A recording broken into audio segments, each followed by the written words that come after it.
It was New Year's Eve, and Mia had been invited to an exclusive party in an old, abandoned hotel downtown. The invitation had appeared mysteriously in her mailbox, promising an unforgettable night. Against her better judgment, she decided to go, curious about the event and eager to break her streak of lonely New Year's Eves. As she got ready, Mia noticed something strange. The invitation had no contact information or details about the host. Shrugging it off as part of the allure, she donned her best dress and headed out, hoping for a magical evening. The hotel stood at the edge of the city, a relic of the past. Its facade was crumbling, yet it seemed to glow under the streetlights. A doorman, dressed in a vintage uniform, greeted her without a word, simply nodding her in. Mia felt a chill, but dismissed it as excitement. When Mia entered, the hotel was dazzling. Crystal chandeliers sparkled, and the air was filled with enchanting music. Guests in elaborate attire swirled around her, their laughter echoing off the marble walls. Yet, something felt off. The laughter seemed almost mechanical, the movements too perfect. She wandered through the party, trying to join conversations, but found the guests oddly evasive. They spoke in cryptic sentences, their eyes darting around as if watching something she couldn't see. The drinks at the bar were untouched, and the food looked pristine, as though it had never been served. Feeling uneasy, Mia decided to explore. She ventured upstairs, where the music faded into silence. The hallways were lined with faded photographs, each depicting parties from the past. One photo made her heart stop. It was of the very party she was attending. The faces were identical, down to the last detail. Panic began to set in as she realized she couldn't remember entering the hotel. Had she been lured there? As midnight approached, the atmosphere in the main hall shifted. The guests stopped dancing and stood still, their eyes fixed on her. Their smiles grew unnatural, stretching far beyond what seemed possible. A low hum filled the room, growing louder as the countdown began. 10, 9, 8. The voices were hollow, echoing unnaturally.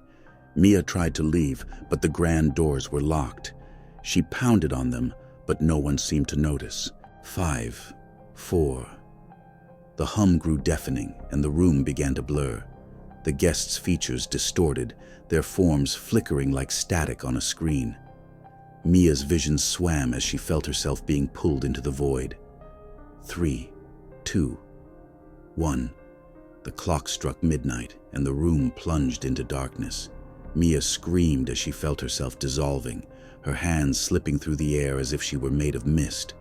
In the silence, she heard a voice whisper, "Welcome to the party." Mia woke up outside the hotel, sprawled on the icy pavement. The building was now a charred ruin, overgrown with weeds. She checked her phone, which was still on her dresser at home, or so she thought. The time read 12:01 a.m. Shaken, she stumbled to a nearby diner and told her story to the staff. They exchanged worried glances, one of them explaining that the hotel had burned down decades ago after a tragic New Year's Eve fire. Every year, people reported receiving invitations to its ghostly party. None had ever returned, until now. Back at her apartment, Mia began noticing strange occurrences. Her mirrors reflected faint figures behind her, and the laughter of the party guests echoed faintly in the night. The invitation was gone, leaving no proof of her experience. Mia became reclusive, refusing to celebrate New Year's Eve again. She couldn't shake the feeling that the party hadn't ended, that she was still part of it somehow. Every December 31st, as the clock strikes 12, her reflection vanishes from the mirror for a moment, a chilling reminder of the night she escaped but never truly left. Transition. Mia's experience reminds us to be cautious of the unknown. But sometimes, danger doesn't come from where you expect. It comes from within. Josh loved tuning in to late-night radio shows, and New Year's Eve was no exception. As the clock ticked toward midnight, he stumbled upon a strange broadcast. The voice on the other end was distorted, urging listeners to stay indoors and not look outside. Josh found it intriguing. The broadcast sounded like a prank or a gimmick, but the urgency in the voice caught his attention. He turned up the volume, trying to catch every word. "Stay indoors, lock your doors and windows, do not acknowledge them," the announcer repeated. It wasn't the kind of entertainment Josh had in mind, but it was riveting. He glanced at the clock, 11:45 p.m. What harm could it do to keep listening? As Josh listened, the announcer's tone grew more desperate. "They're already here," the voice whispered. "Do not look outside, no matter what you hear." Josh chuckled nervously. It had to be a joke, right? A clever New Year's Eve stunt to keep people entertained. Still, his curiosity got the better of him. He peeked through the blinds of his living room window. The street looked as it always did, quiet, snow-covered, and empty. But then he noticed something, or someone, standing at the far end of the block. It was his neighbor, Mr. Crenshaw, an elderly man who rarely left his house. Mr. Crenshaw was standing stock still, facing Josh's house. Something about his posture seemed wrong. His arms hung unnaturally at his sides and his head tilted slightly as if listening for something. The broadcast continued. "They will mimic the familiar. Do not engage. Do not look for too long." Josh's heart began to race. Was this part of the prank? He pulled out his phone to call someone, anyone, but the screen displayed no signal. The Wi-Fi was down, and the cellular network showed no bars. Then came the knock. It was slow, deliberate, and echoed through his quiet house. Josh froze. The knock repeated, louder this time. He approached the door, his heart pounding, and peered through the peephole. Mr. Crenshaw was now standing on his porch, his face far too close to the peephole. His eyes were wide and unblinking, his smile stretched far too wide for comfort. Josh stumbled back, a cold sweat breaking out across his forehead. The knocking continued, more insistent, as the voice on the radio repeated, "Do not open the door. Do not acknowledge them." Josh backed away from the door, but the knocking grew louder, almost frantic. It wasn't just the front door now. He heard knocking on the windows, the back door, even the walls. He rushed to the living room, pulling the curtains shut, but not before catching a glimpse of more figures on his lawn. They all stood frozen, staring at his house with that same eerie grin. The lights flickered, and the broadcast cut out, leaving only static. The knocking stopped abruptly, replaced by an eerie silence. Josh sat in the middle of his living room, clutching a baseball bat, waiting for morning. When dawn finally broke, the figures were gone. Josh opened the door cautiously. The porch was empty, but a trail of blackened footprints led away from his house, vanishing into the snowy street. His phone buzzed to life, the signal restored. He searched online for any reports about the strange broadcast, but found nothing. Later that day, he spoke with his neighbor across the street, who casually mentioned hearing an odd late-night radio show. "I thought it was some kind of New Year's prank," they said. Josh decided not to share what he had experienced. He didn't want to relive it.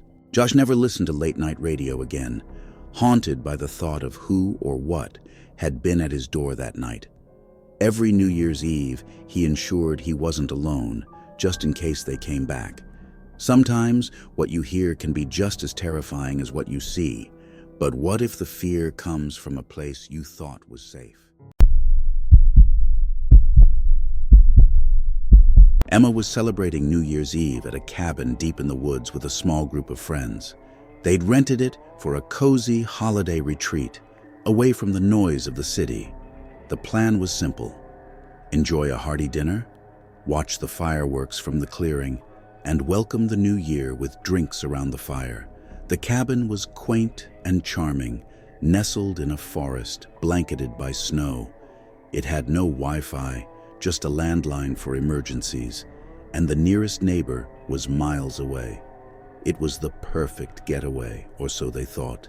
As they sat around the fire after dinner, telling stories and sipping wine, there was a sudden knock at the door. The group froze, exchanging confused glances. Who could it be this late at night in such a remote location? Emma, the most cautious of the group, insisted they ignore it. But curiosity got the better of Jack, her adventurous boyfriend. He opened the door to reveal a man standing on the porch. He was dressed oddly for the weather, a thin jacket and no gloves, despite the biting cold. The man smiled, his teeth slightly crooked, and said, "Sorry to bother you. My car broke down a few miles back. Could I use your phone to call for help?" The group hesitated, but Emma, wary of the man's odd demeanor, quietly urged Jack to refuse. "We don't even have cell service out here," she reminded him. Jack, however, felt bad turning the man away in the freezing cold. He let him in to use the landline, but Emma kept a watchful eye on the stranger. As the man entered, the mood shifted. His presence was unsettling. He lingered in the doorway, glancing around the room as if taking inventory. His movements were slow and deliberate, and when he finally reached the phone, he seemed unsure how to use it.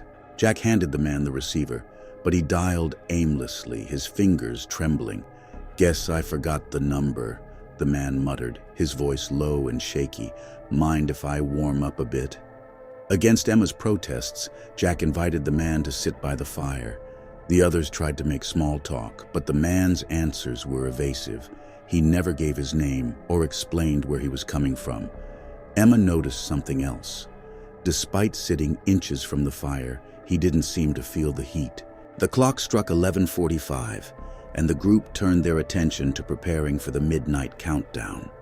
Emma, uneasy, kept glancing at the man, who now sat silently, staring into the flames. She noticed his shadow on the wall flicker unnaturally, as though it didn't quite match his movements. Just as they began to relax, the power went out, plunging the cabin into darkness.